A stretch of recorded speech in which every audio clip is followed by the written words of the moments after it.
pong pangalan? Ate Remy. Yan, sila po yan. Sila po ay nagbigay para sa inyo. Kaya kung mayroong kasya sa inyo dyan, ay...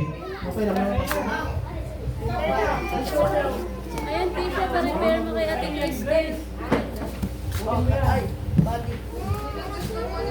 Oh, yan.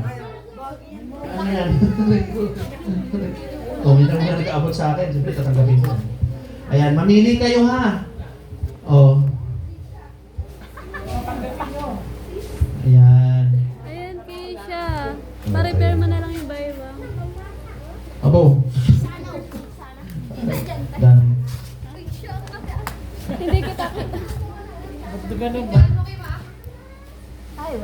Yung kuya, kuha po na niyo ng picture kasi ano natin yan sa page para makita po ng mga nagbibigay.